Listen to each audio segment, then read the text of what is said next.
दिल्ली वाले और ऊपर वाला था मेरे साथ। तुम्हारे जो प्रमुख नेता थे बहादुर भाई, वो उनकी तबीयत बराबर नहीं थी तो फिर भी चुन के आए। तुम्हाको पूरा ये था कि चुन के आने का उम्मीद थी?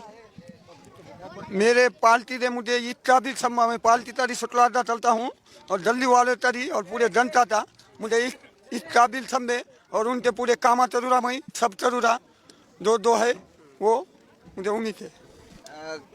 अभी तो तुम मिस्त्री कामगार हो, मिस्त्री के नीचे हाथ के काम करते, नहीं तो मिस्त्री का काम करते, और बाद में तुम्हाको जनता की जो ये है मसले है वो सॉल्व करने का है। तुम कितना टाइम दे सकते हो उनको?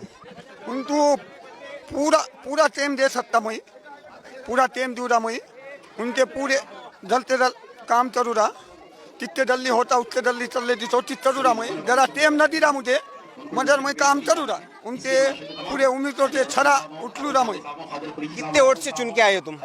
72।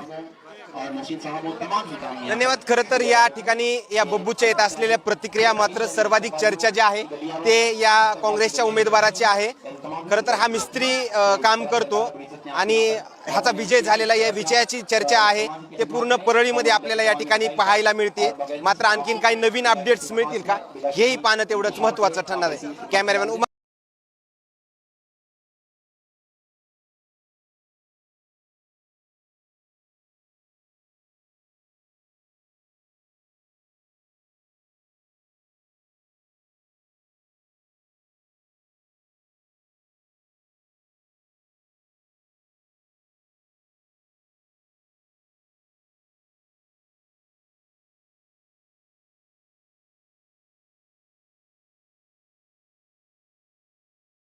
परळीतील त्या ऐतिहासिक नगरसेवक निवडणुकीवर चला एक नजर टाकूया, जिथे एका सामान्य माणसाने दिग्गजांना हरवलं.